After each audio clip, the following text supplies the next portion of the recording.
Hi this is Prabhat Ranjan. स्वागत करता हूँ आज के इस नई यूट्यूब वीडियो में, जैसे हम रिव्यू कर रहे हैं मध्य प्रदेश के one of the most famous government engineering colleges में से एक SGS ITS Indore. Shri Govindram Seksaria institute of technology and science आपके इंदौर मध्य प्रदेश में स्थित एक गवर्नमेंट इंस्टीट्यूट है, affiliated to RGP Rajiv Gandhi Proudyogiki Vishwavidyalaya. स्थापना हुई थी 1952 में एंड 2025 में तो नहीं, लेकिन 2024 में इन्हें एनआरएफ इंजीनियरिंग रैंक बैंड 201 से 300 के बीच रखा गया था। आज की इस वीडियो में placements, admission process, cut off, fee structure, college and hostel life के साथ और बहुत सी चीजें कवर करेंगे। तो चलिए स्टार्ट कर लेते हैं प्लेसमेंट डिटेल्स के साथ। सबसे पहले हमारे सामने एनआरएफ 2025 का रिपोर्ट है, जो कि इंस्टीट्यूट ने एनआरएफ के पास सबमिट किया था, जिसमें 2024 पासिंग आउट बैच तक के ऑफिशियल डिटेल्स मिलते हैं सभी बीटेक ब्रांचेस को मिलाकर। तो इस प्लेसमेंट डिटेल्स में क्या मिलता है भैया कि 2024 पासिंग आउट बैच में टोटल 704 स्टूडेंट्स थे सभी बीटेक ब्रांचेस को मिलाकर।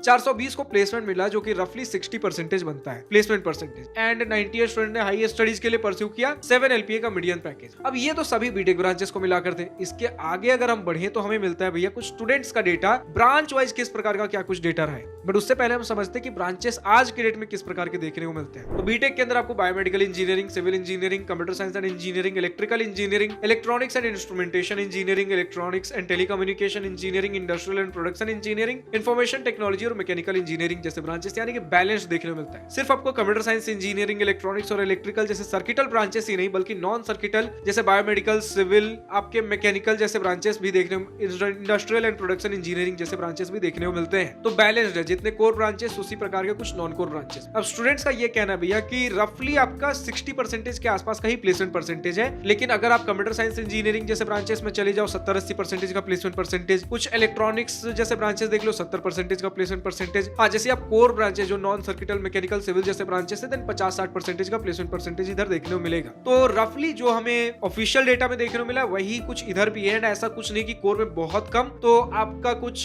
सर्किटल में बहुत ज्यादा, सारे एवरेज के आसपास ही। सर्किटल में थोड़ा एवरेज से ज्यादा, जो कि हर कॉलेज का ये डेटा रहता है, इसी प्रकार का कुछ पैटर्न देखने को मिलेगा। एवरेज से सर्किटल का थोड़ा ज्यादा रहता है एंड बाकी नॉन सर्किटल का थोड़ा कम रहता है। सर्किटल मतलब देख लिया हमने भैया, computer science, electronics and electrical जैसे ब्रांचेस, उसमें भी कंप्यूटर साइंस को थोड़ी ज्यादा प्रायोरिटी, फिर इलेक्ट्रॉनिक्स, फिर थोड़ा इलेक्ट्रिकल, प्लेसमेंट परसेंटेज के टर्म। इसी प्रकार कुछ एवरेज का डेटा रहता है। स्टूडेंट्स का कहना भैया कंप्यूटर साइंस में 10, 11, 12 LPA तक का एवरेज पैकेज हमें देखने को मिलता है। कुछ 10 LPA के आसपास ही बता रहे हैं, इलेक्ट्रॉनिक्स में 7, 8, 9 LPA के आसपास। एंड जैसे धीरे धीरे नीचे आओगे आपको ऑन एन एवरेज 5-6 LPA का देखने को मिलेगा, 7 LPA का देखने को मिलेगा। एंड जैसे आप कुछ कोर ब्रांचेस में आते हो 4-5-6 LPA के आसपास का एवरेज पैकेज। तो समझ के चल लो कंप्यूटर साइंस में 10, 11, 12 LPA, उसके बाद धीरे धीरे नीचे आते आते 4-5-6 LPA तक भी कुछ आपको, जिसे आप कहते हो ना भैया लोअर ब्रांचेस। ऐसे लोअर ब्रांच कुछ नहीं होता, हर ब्रांच अपने आप में इंपॉर्टेंट है, बट लोअर एंड हायर हम डिफाइन कर देते भैया कट ऑफ के हिसाब से, स्टूडेंट्स किस ब्रांच को ज्यादा प्रायोरिटी दे रहे हैं। एंड ये बातें तो बाद में आती है भैया कि हर ब्रांच का अपना अलग स्कोप है, लेकिन ये कट ऑफ डिफाइन हो जाते हैं जब स्टूडेंट्स देखते हैं ना भैया कि इसका प्लेसमेंट परसेंटेज पैकेज अच्छा जा रहा है, तो उस हिसाब से चीजें देख लेते हैं। बट शुरू में किसी का भी पैकेज ये डिफाइन नहीं करता कि आगे उस फ्यूचर का, उस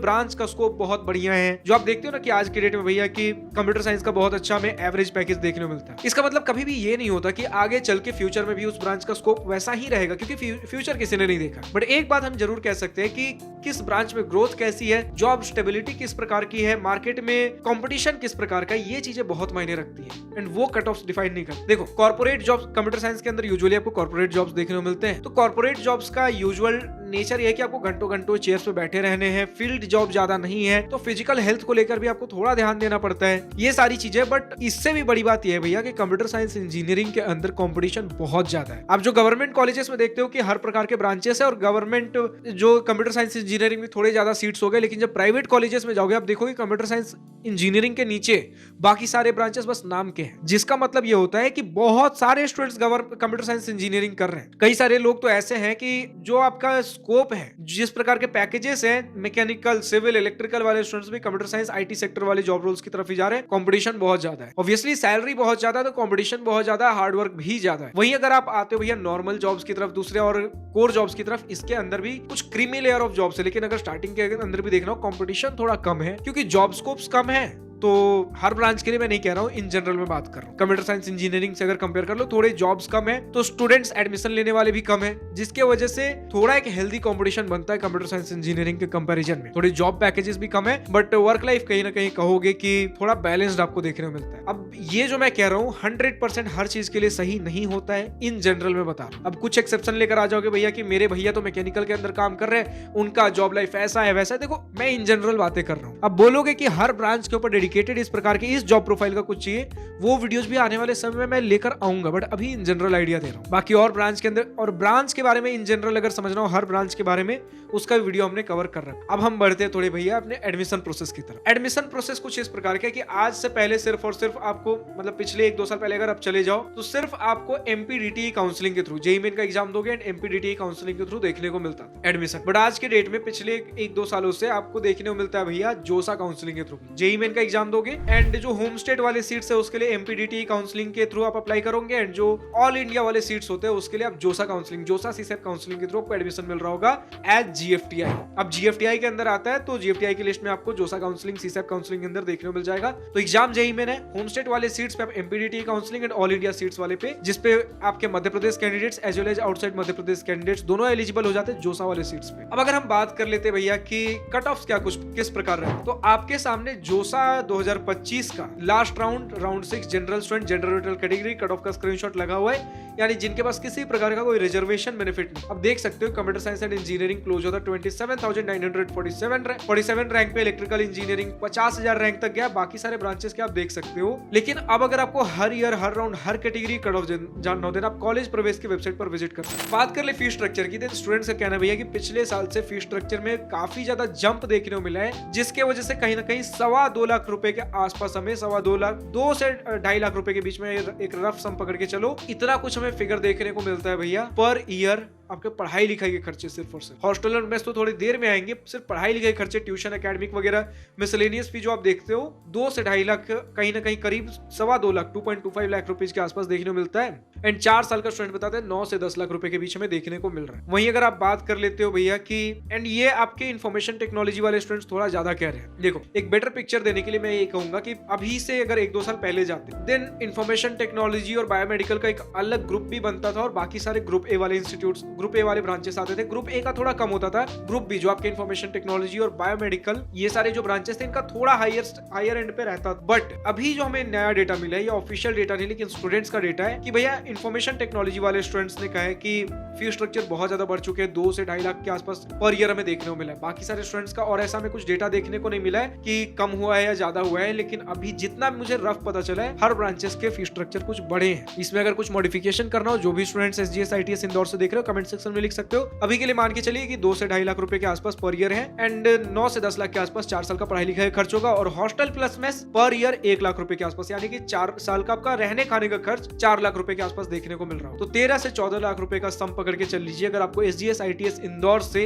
बीटेक करना हो तो, पढ़ाई लिखाई रहना खाना सब कुछ मिला। फाइनली हम पहुंचते अपने कॉलेज एंड हॉस्टल लाइफ की सेक्शन पे, जिसका स्टूडेंट को सबसे बेसब्री से इंतजार होता है। तो 35 एकर्स के कैंपस एरिया में सिचुएटेड है आपका इंस्टीट्यूट, एक डिसेंट फाइन इनफ कैंपस देखने को मिल जाता है, क्लीनलीनेस प्रॉपर इंस्टीट्यूट में साफ सुथरा आपको देखने को मिलेगा एंड बहुत ज्यादा ऐसा नहीं है कि बहुत वाइब्रेंट कैंपस लेकिन स्टिल डिसेंट फाइन इनफ, ऐसा भी नहीं है कि बहुत एक मीडियोकर लेवल का इंस्टीट्यूट देखने को मिलेगा। एक डिसेंट ओकेश इंफ्रास्ट्रक्चर समझ के चल सकते हो। आपके जो student run activity societies club होते हैं वो भी थोड़े डिसेंट लेवल पे, बहुत ज्यादा हाई फाई भी नहीं, बहुत ज्यादा लो ग्रेड भी नहीं। सिमिलर गोज फॉर आपके इवेंट्स एंड फेस्ट जो होते हैं। हाँ, स्टूडेंट्स से कभी 1-2 फेस्ट कुछ होते थे जो कि पिछले साल से डिसकंटिन्यू कर दिए गए, अभी इस साल हुए कि नहीं हुए आप लिख के बता सकते हो कमेंट सेक्शन में। बाकी ओवरऑल इवेंट्स एंड फेस्ट और कितने क्या कुछ होते हैं, मेरे तरफ से ओपिनियन यही है कि सारी चीजें, चाहे आपके इंफ्रास्ट्रक्चर हो जाए, student run activity societies clubs हो जाए, आपके स्पोर्ट्स फैसिलिटीज हो जाए, आपके overall college culture events and fest हो जाए, ना तो बहुत लो ग्रेड पे नहीं तो बहुत हाई फाई लेवल पे होते हैं, डिसेंट एवरेज लेवल पे हमें देखने को मिला है। इसके साथ अगर आप हॉस्टल फैसिलिटीज के बारे में बात कर लेते हो, देन कुछ 2 सीटर और 3 सीटर रूम्स बताए गए हैं। ऐसा कुछ ऑफिशियल डिटेल हमें नहीं मिला है, लेकिन अभी तक तो स्टूडेंट्स का यही कहना भैया कि 2 सीटर एंड 3 सीटर रूम्स हैं। कुछ फर्स्ट ईयर के अंदर 4 सीटर रूम्स भी देखने को मिले हैं। बट स्टूडेंट्स आप कमेंट सेक्शन में लिखकर बता सकते हो कितने स्टूडेंट्स को फर्स्ट ईयर के अंदर किस प्रकार के रूम्स देखने को मिलते हैं, बॉयज को किस प्रकार के रूम्स मिले, गर्ल्स को किस प्रकार के रूम्स मिले।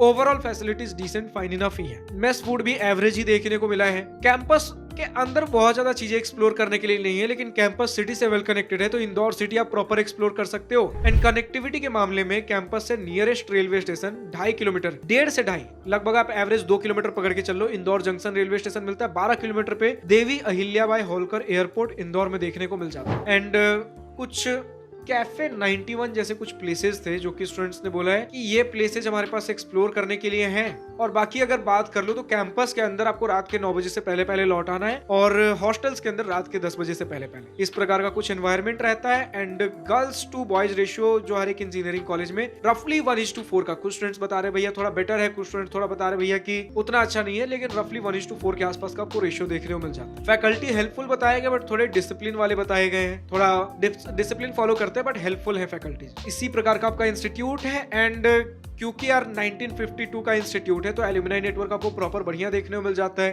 थोड़े रेनोवेशन की जरूरत है इंस्टीट्यूट को, बाकी बढ़िया ही है। फिलहाल तो आज की इस वीडियो में इतना ही। अब जो भी स्टूडेंट SGS ITS इंदौर से इस वीडियो को देख रहे हैं, मेरे किसी बातों से सहमत असहमत हो, कमेंट सेक्शन में खुलकर लिख सकते हो, या फिर आपको अपने कुछ experience, exposure, pros and cons of this institute, positive and negative points of this college, अगर कुछ भी डिस्कस करना हो कमेंट सेक्शन में खुलकर लिख सकते हो। इसके अलावा जो भी स्टूडेंट्स और किसी दूसरे कॉलेज का वीडियो देखना चाहते हैं कमेंट सेक्शन में लिखकर बताइए नेक्स्ट वीडियो किस इंस्टीट्यूट का चाहिए। फिलहाल आज की इस वीडियो में इतना ही। अगर वीडियो पसंद आया तो लाइक शेयर अपना दिल खोल करिएगा, और अगर कुछ दिल की बातें, कुछ मन की बातें लिखकर बतानी हो या पूछनी हो तो कमेंट सेक्शन आप ही के लिए तो है। Thank you for watching this video. Good bye, nice day, wish you all the best for future, enjoy journey.